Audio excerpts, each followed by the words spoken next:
You're comparing your ability to climb based on somebody else's ability to climb and then label it easy or not. When in reality, nobody else is going to live your life exactly how you've lived it, so you can't really depend on anybody else. Comparison is a good thing. It just gets icky when we do it in snap judgments. When you see someone, say one thing wrong and now you judge that whole person and you think you know everything about them, that's why judgment's bad.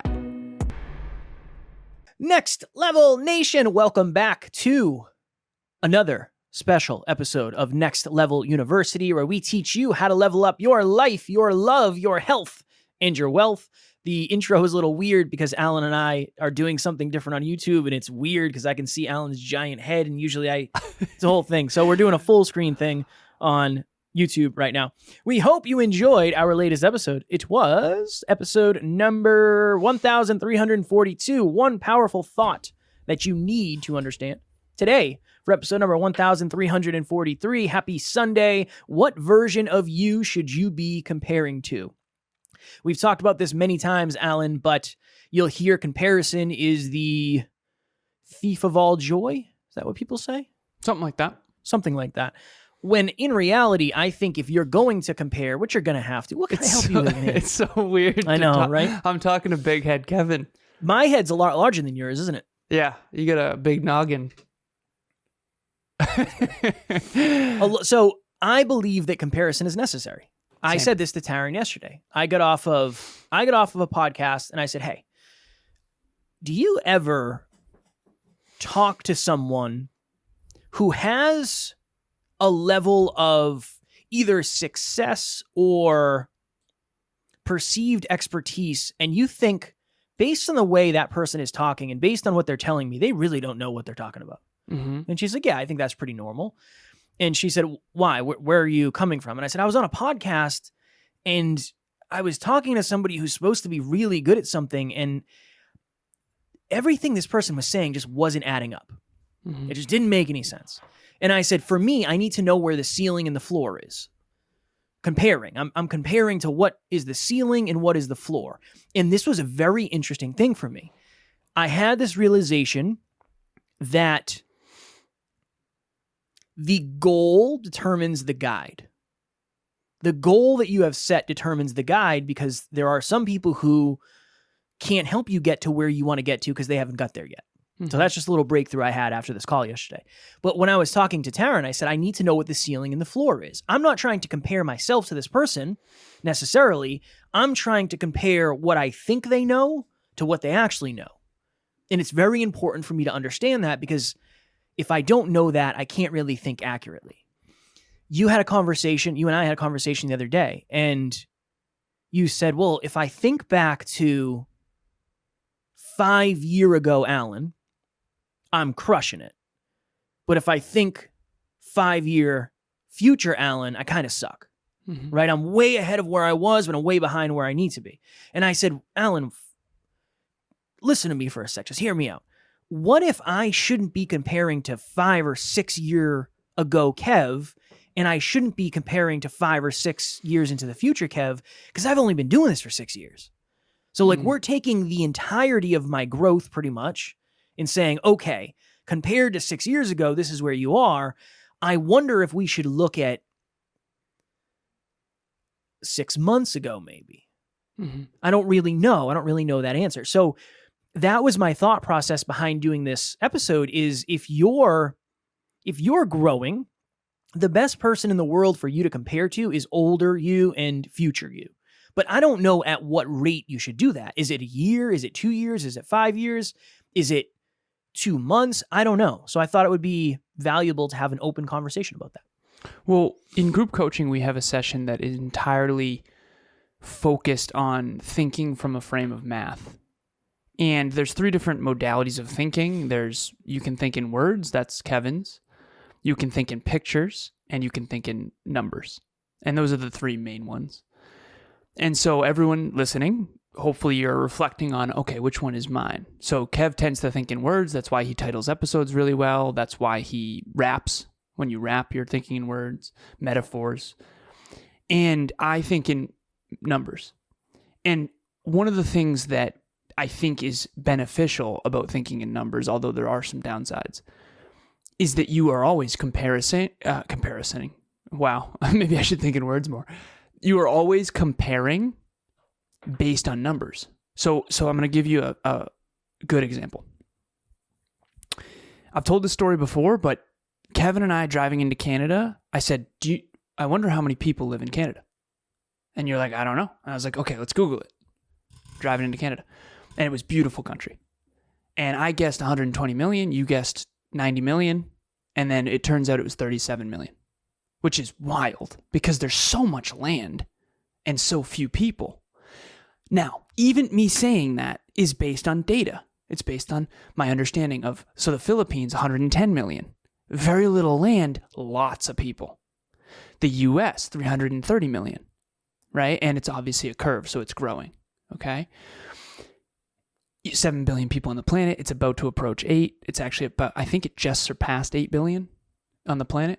And again, I'm always thinking in numbers. So for me, no matter what, if you want to see yourself accurately, to your point about the ceiling and the floor, you have to understand what I was having this conversation with Emilia. This is probably a year ago now, but her family did business in the US and China and globally. And I said something about she's big into technology. And I said, well, this is the tech capital of the world. And she's like, well, what do you mean? And I said, well, Silicon Valley is the tech capital of the world. And she's like, well, what about China? And I said, sweetheart, no. And she's like, China's the biggest economy. And I was like, no. That's inaccurate. So then we looked it up. And I when I think in numbers, I also tend to be very calculated. So I apologize if I'm coming off as unempathetic, but I basically am just, you're wrong. That's not true. And so we look it up, and the US has a GDP, gross domestic product, of 20 trillion, and the next closest is 13 trillion. So what's my point in all this? My point is you can't know where you stand if you don't know the whole statistical sampling. So we live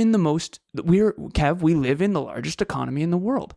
We should know that. By the way, if we didn't, I would have moved.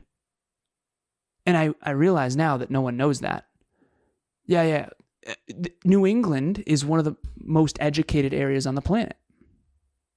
Right? And so I realize now that most people are not making their choices based on global economics, and you've talked to me about that in the past. But for me, that's always been, like, I didn't just work at companies because I worked at companies. I worked at companies that I knew would win based on the statistics. So to bring this back to everyone listening, to bring it back to comparison, you can't know what a great company is until you know what a bad one is. One more tiny example. We live in a condo complex, and one of the condos in our complex just sold for $537,000. So it's $500,000. And remember, that's in US dollars, which in Canadian dollars is like way more, blah, blah, blah. So you have to understand the math. And so we now know, they're called comps in real estate. The way you know that a house is worth a lot is, what are the comps? What other homes sold for what prices around you? And my point is how do we know what this condo's worth if we don't compare it to other condos? How do we know that this area is nicer or better, right? What's the difference between a mansion on the ocean that's beautiful versus some shack? Comparison. And unfortunately, when emotions get involved, and this is me being just very mathematical and objective, you kind of have to do the same thing with people. You don't want to judge people, and you don't want to judge a book just by its cover, but after you read the book, you have to make a judgment call. And here's what I mean.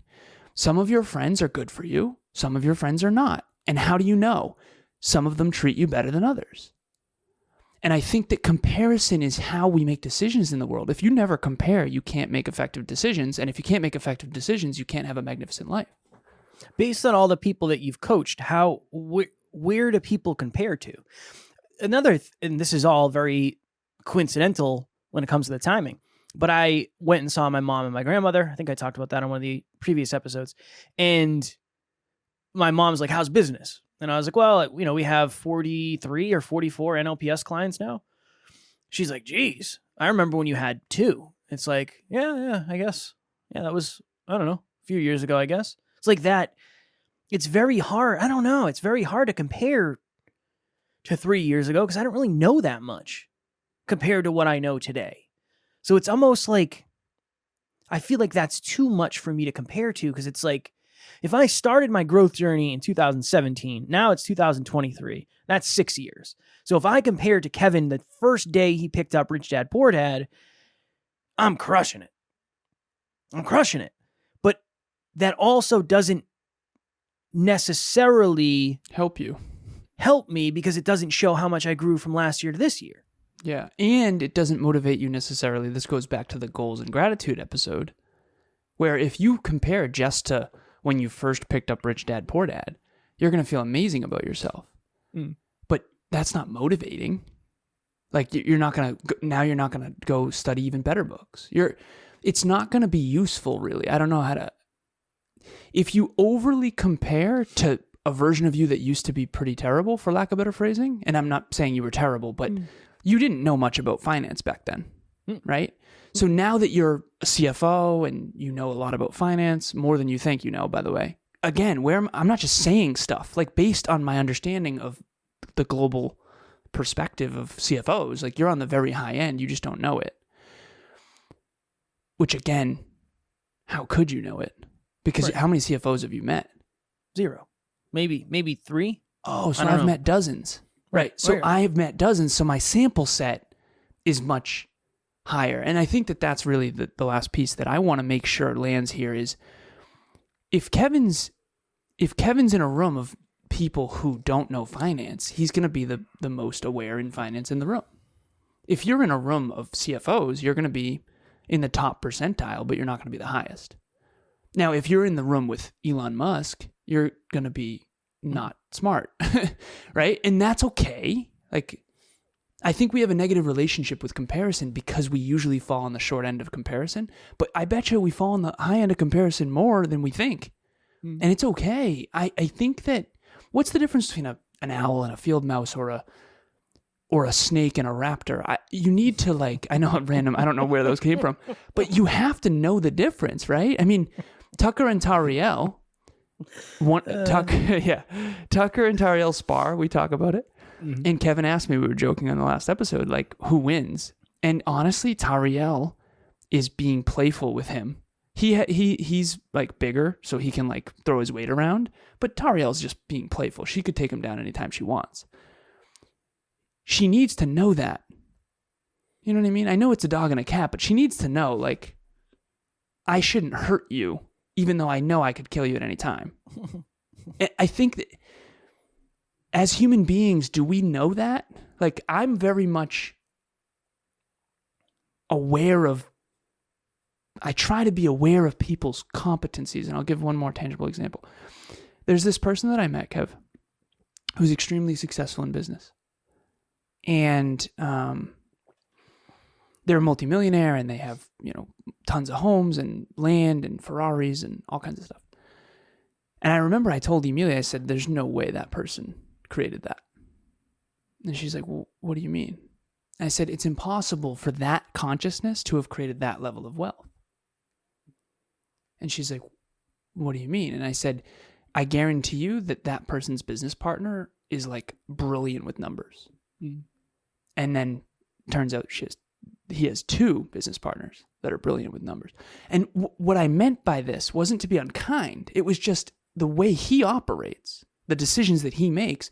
It's impossible to have created that because I'm reverse engineering the consciousness to the result. Like, for example, as simple as this, you can't create an insanely strong, muscular, lean physique without hard work. Is that fair? Mm-hmm. Okay. That's all I'm noticing. Just like you can't build a $100 million business without certain awarenesses.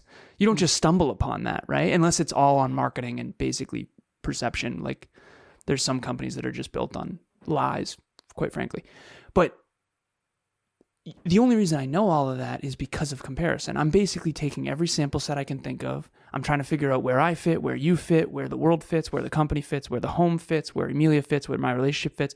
I'm always trying to understand where we fit based on the grand scheme of the hierarchical structure of society. And I'm wondering now if other people are. No, I don't think so. That's why my goal in this episode is like, what's the answer for the listeners? What's going on, guys? My name is Austin, and I've been working with Kevin for a few months now. If there's one thing that I find super valuable is his expertise on how to position the podcast to the right audience and fit the content into the overall business plan. And frankly, when we work together, he challenges me a lot. There were some tough conversations that he initiated with me so that I can really grow in the business. Besides the coaching part, the editing team does amazing work with editing and show notes and staying on top of all communications. Overall, my experience working with Kevin has really been top notch. I think it's interesting because when I said I don't think comparing to 6 years ago Kev is constructive, I didn't mean because it won't make me grow more. That wasn't my frame. My frame was I couldn't possibly know. It's too long. It's too much time. Oh. It's too much time. Remember we sat down and we were reviewing our calendars from the previous year. Yeah. And I looked from whatever it was, 2020 to 2020, 2021 to 2022. And it was like, oh, wow, I had 3 calls on the first week of whatever year it was. And now I have 7 calls a day. It's like, oh, interesting. But I think that's just one brick in the growth. Mm-hmm. I would completely miss that if I just said, yeah, I mean, I've grown a lot over the last 6 years. Like, okay, physically, mentally, emotionally, spiritually, financially, intimately, in terms of just being more of an adult. Like, I don't know if you could possibly chalk it up. So I wonder if for me, if it's like, if I did, how much have I grown in the past year times 6? I think that would benefit me because I would realize it's not actually just times 6. It's times way more than that. Well, you and I were just looking at our data on our Oura rings. So an Oura ring, for those of you who don't know, is just a ring that tracks all your data, your sleep score, readiness score, heart rate variability, heart rate, all that stuff. The reason why data is valuable is because we can compare and see if we're doing better. Yeah. And Kev, my question for you is, and again, I just want to be honest, like I've never not thought in terms of data. Yeah. So for me, everything's numbers and data. So I don't want to, but I want to, that's why I want to ask you, because that's not how you always thought. I still don't think as much like you. I don't know if I'll ever think as much in data as you, just because that's not. Now you know the value of it. So you think in data more than you ever have. For sure. Right. You have, I mean, we looked at our listens, we looked at our growth rate, we looked at, so how do you transcode the value of that? I always wanted to be a math teacher, but I just said they didn't make enough money. And that wasn't me being unkind. I just genuinely wanted a life that was more than that. And now I teach math to business owners. So I am a math teacher. It's really cool. It's my dream. I want to help people with math, but I realize I don't do a good job of it because I've never not been thinking in terms of math. So for you, this is like new for you. So what's the value? The value, you can make logical decisions. You can override emotions a lot of the times. Right. That's one. It's interesting. All of this week's episodes kind of connect really well because we did today is everything but nothing. The balance of that. Like today is everything, but it also doesn't matter at all. Gratitude and goals. We did that. We talked about communication and trust. I guess that doesn't have as much to do. But if you think about it from gratitude and goals, and you think about it from today matters and it doesn't matter at all, and then you connect that into when you have the data, you can really start to understand what to be grateful for and what goals to set. And then you can really start to understand what happened today that was valuable that I can do more of tomorrow. I think it just gives you more certainty. It's more of a guarantee. It's more of a roadmap where it's like, I know how to get to your house. I go south. Versus I know how to get to your house. I get on this highway. I take a left out of here. I take a right, and I get on the highway and I drive for 26 miles, blah, blah, blah. It's just, that's data. I think it's south. that's an emotion. I think it's, well, I'm north. Yeah, I think he's south. All right, cool. That's good. That's a start. But when you look at the GPS, it's literally taking data and throwing it together for you to follow. That's what it's doing. That's a great analogy. I appreciate it. And if you're not, remember, what is it doing? This is a perfect analogy. It's comparing to, okay, when you're in your car and your GPS is running, it's taking in all the data and it's comparing, where are you? It's comparing it to that building and it's comparing it to that road. All of the roads are mapped out. Now my question becomes is, do you have that mental map? Now imagine the GPS just has a missing state and I have to drive through Rhode Island to get to, I don't know, what's below Rhode Island? Maryland or something? I don't even know. Okay. New Jersey. So I got to drive New through Rhode York. Island, but maybe the GPS just doesn't have any data. Connecticut. Now all of a sudden I might drive to the wrong direction. I might drive right off a cliff. I might drive into the ocean until I get right to the ocean. Then I realize, I'm about to drive into the ocean. And so I stop. But I could have known that hours back. So you're just wasting time and effort because you're missing data. And so for me, the comparison piece, you can only compare to the extent that you have data. This is why I think that young people struggle so much, at least for me. I was so lost as a kid. I didn't have enough data. Like I grew up in this little town and I didn't know like what globally, I didn't have any stats to go on. There was no Google. You know what I mean? I didn't read books really. So I was very lost. I remember when I went to college and then I went back and visited my high school, I remember thinking like, oh, this is just like a little high school. Whereas this used to be my whole world, right? Mm-hmm. So when you're young, you don't realize at the time how small your world is.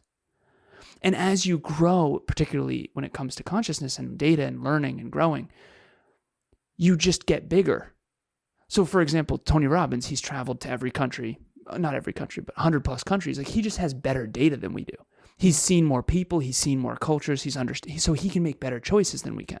Like if Tony Robbins wants to live somewhere, he has more choices. You and I are like, well, well, the U.S. is the biggest economy, so I think that's good. Yeah, Florida seems nice.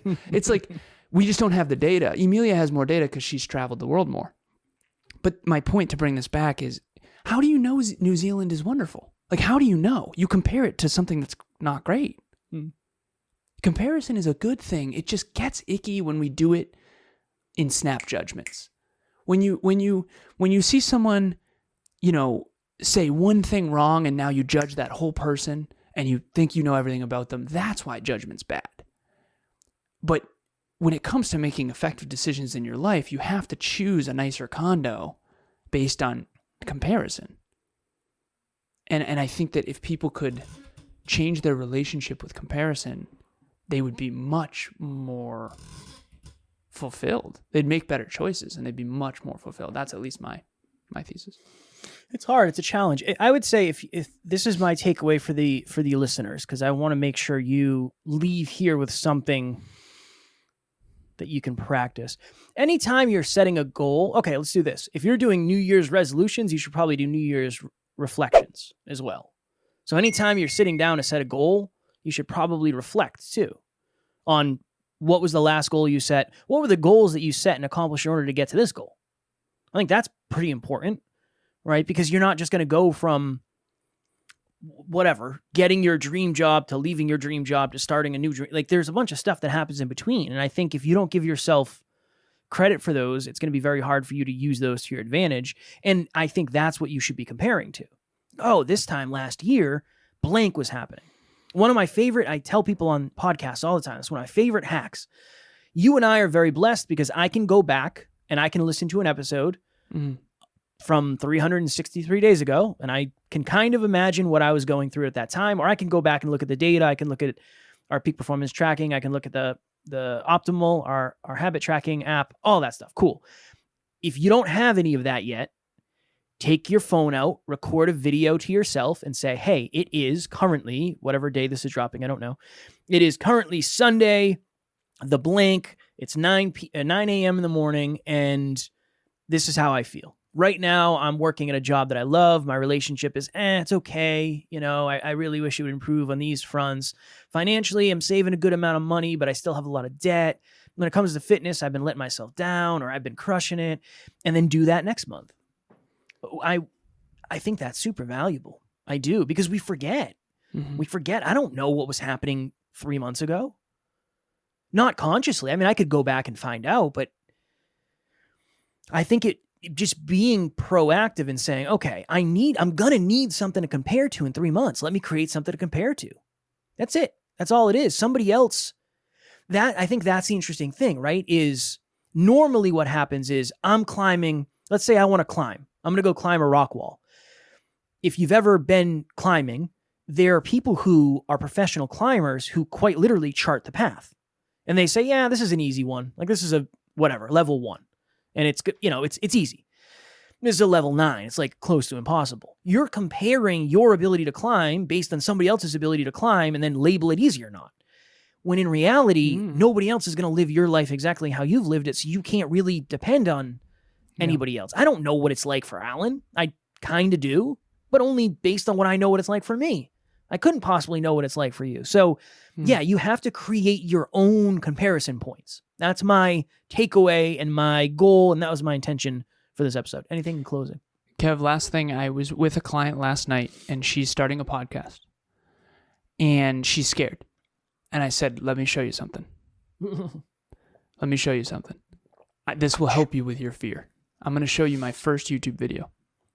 And it's private. It's unlisted on YouTube. I still have it because I wanted to show it to people. And I will put the link in the show notes if you want to look at it. And I said, I want you to ask yourself a simple question. If I hadn't done that terrible video, would I be here today? And so you are going to be better than I was. Here's my proof. This is how bad I was. The audio quality is horrible. The camera's awful. I'm in a stupid t-shirt. Like, I don't look good. It's like a little kid. I look like a little kid with a big dream. And I love that.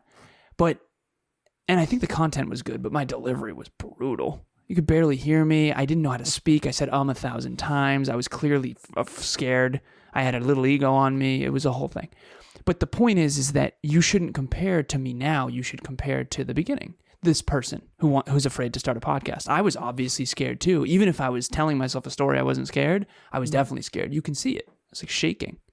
So I will put the link in the show notes. If you are trying to take that next step in your journey, whatever it is, maybe that will help you realize that the journey of 1,000 miles starts with a single step.